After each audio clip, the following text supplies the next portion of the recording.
Hello and welcome to the Solectria AMC/UMOC test box tutorial. So I've got a quick little disclaimer. This box is not intended to drive the vehicle. It should only be used as a tool to help troubleshoot issues. And of course, Wolftronics is not liable for any injuries or damage that may occur while using this product. Okay, now that's out of the way. Safety first. Yeah, you really should make sure that the drive wheels of your vehicle are free to spin, or the motor's able to free spin. So that means putting your vehicle up on blocks, or making sure that your transmission's in neutral and it can't, unshift out of neutral. It's going to be safe. Like this setup I've got here, I'm using this test motor, and of course it can free spin because it's only got a zip tie connected to the output shaft. So the next thing we want to make sure is, what is this used for, right? It's mainly for troubleshooting, and I mentioned that in the disclaimer. If you're having problems on your vehicle with it won't shift into forward, for example, you can track that down using this box. You can plug in to the controller, flip this into forward. If it works fine, then you know that the problem is on the vehicle side. You might have a bad switch or a bad wire. Same with the reverse. Pretty much everything on here. If you're not getting any throttle, but then it works fine with the box, then you know that there's something wrong with the throttle pot in your vehicle. So it's really used for diagnosing problems between the vehicle side and the motor controller or motor side. So the first thing after that, we got a little bit of setup. So before connecting the box to your motor controller, you want to make sure that this main switch is always in the off position. You don't want to accidentally have that on when you plug it in. It will turn on the drive, so there's no safety checking or anything like that. So you want to make sure this is in the off position. I guess while we're here, we can discuss everything else on here. There's a row of LEDs here. Obviously, there's a DB25 where you plug in your drive with the included ribbon cable. But we've got this row of LEDs. This blue LED for the cruise control will light up when cruise is enabled. We've got a low and high battery status LED indicators. If you're using a UMOC drive, this yellow light will come on motion, but the low battery light will come on if there's a low battery. And then of course we got the red LED, which is for any kind of errors that might occur on the drive, which is also useful diagnosing problems like say there's something wrong with the encoder and it's not getting that'll always stay in an error condition no matter what you do. The next row here is your throttle. So we've got 0 to 100, or plus and minus 100% throttle. And this guy's your power setting. You get 0 to 100%. You'll notice there's two 0% markers on here. Some UMOC boxes, or UMOC controllers, actually have their 0% hit set here. It is software programmable, so it's not predictable which ones will do that. So when you first want to hook it up, you want to go really, really slow, cross that 0 threshold. If nothing happens, then keep going really slow, and then usually it'll start right around in here. You'll start spinning the motor. So this is 100% regen. This is 100% throttle. If you've got no load on your motor, it doesn't take much. I mean, you're going to be operating in this region in here to make things happen. So keep that in mind. Same with the power setting. It doesn't take much when there's no load on the motor. It's just spinning the wheels. So just crack it a little bit. But same thing, you got 50% and 100% power. So, yeah. So just be careful. I mean, just crack it a little bit. That's all you really need. Next row, we already discussed the main switch, but it essentially tells the motor controller's circuitry to power up. We got a neutral in the middle, and then forward is up and back is reverse. This delta Y switch is used to tell the controller which algorithm to use, or I guess not algorithm, but motor constants and stuff, inductance and resistance and things like that to use. This isn't used on the UMOC boxes. On the AMC one, you set the switch based on how your motor's wired. Mine is currently wired in delta. If it was wired in Y, all of these would be shorted. The bars wouldn't be going across like that. They'd all be going like that. See previous videos where I rewire it for Y. So we'll leave that in the delta section. Then we got cruise control row here. So clicking this middle button will engage cruise control. The light will turn on. You have to be above a certain RPM in order to actually get to click on. Clicking it again will disable it, and then you can click this button to speed down by 1 mile per hour, speed up by 1 mile per hour. Although I use the term 1 mile per hour loosely because it's actually changing RPM, and that's programmable in the drive what that step speed is. Some UMOC boxes, or I keep calling them boxes, but UMOC controllers, motor controllers, don't have cruise control. All the AMC ones do, and you might be asking, wait, you said at the beginning of this video not to drive the vehicle with cruise control. Well, why would we need cruise control? Well, some people, when they design their vehicle, they actually keep it more like an internal combustion engine where the motor itself is essentially always spinning. And what they do is they'll run belts off of that to run their power steering pump, they'll run their air conditioning off of it, and they'll run like maybe even an alternator to keep their 12-volt auxiliary battery charged. So this allows you to be able to get up to the speed you want, engage that, and it'll maintain like say 2,000 RPM, so you can verify that you got enough power steering, or you can change it to whatever you want and verify that everything is functioning properly, especially like with your air conditioner, because that'll cycle on and off. If it cycles off, then your motor might overspeed because there's no load on it other than that. So when it comes on, it'll bog down. By engaging the cruise control, that takes care of that for you, so you don't have to worry about it.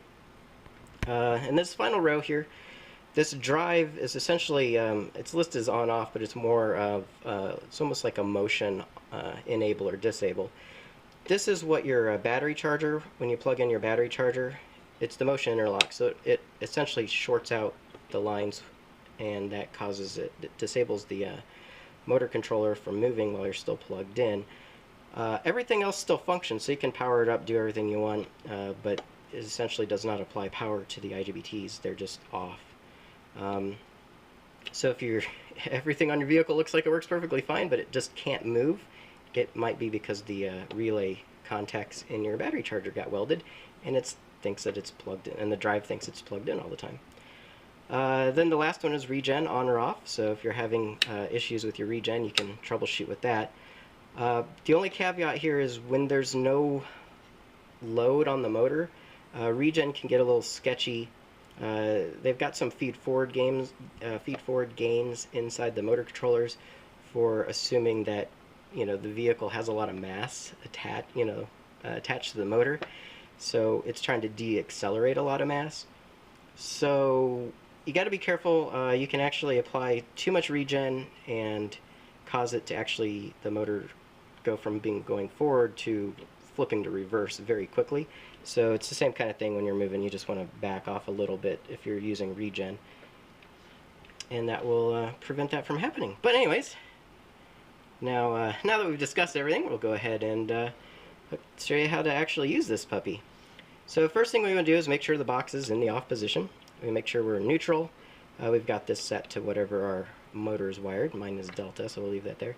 Make sure both of your pots are all the way turned down. And we're going to leave the drive on. This doesn't matter what state it starts in. And we'll leave regen off for now. Then we're going to take the included DB25 cable. You can plug this directly into the box. I'm using the cable because it's easier to do one-handed.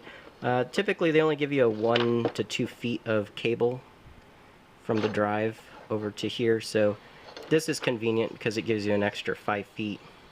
So if you need to have the box in the cab or inside the vehicle, it allows you to do that. So we'll go ahead and just plug that in.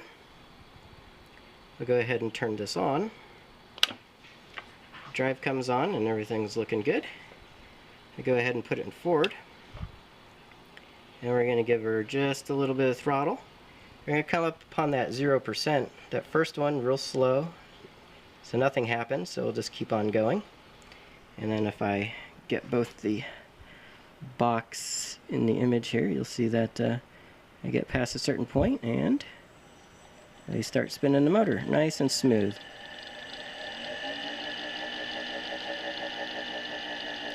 So that point at which it starts spinning the motor is going to be just slightly above 0%, you can see. If I give her just a little bit more. See how it doesn't take very much, so you want to be very, just barely move it. Especially when it's got no load on it like that. And then if we did want to regen, we'll just do this here, and then I'll accelerate it back up again. And then we'll just give it a little bit of regen.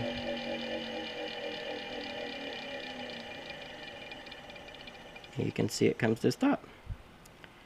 So that's pretty simple. Go ahead and flip regen off here. For reverse, you just flip her down into reverse. And that air light always comes on when it's in neutral. That's normal. And then we'll give her, now we're in reverse, so give it a little bit of throttle here, and we spin the other direction.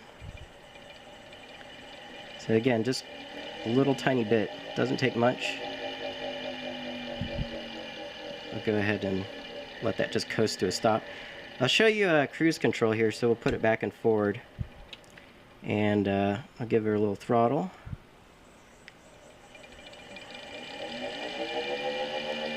So I'm going to get above a certain speed here.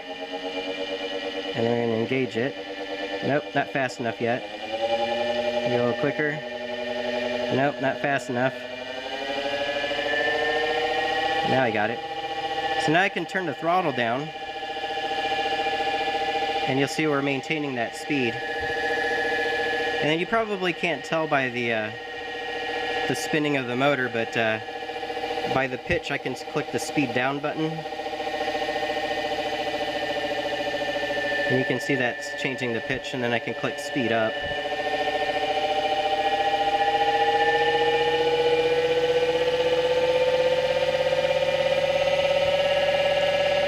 So if you wanted to test accessories and things like that under a constant load, and it'll maintain speed really well, that allows you to do that. If I keep clicking down, eventually I'll drop below the minimum threshold, and regen or cruise control will kick out. So I don't know what value that's actually. There you go. So now we're just coasting to a stop because I have regen turned off. And I guess we can speed that process up here. Turn that on and go ahead and come to stop. And flip that back off.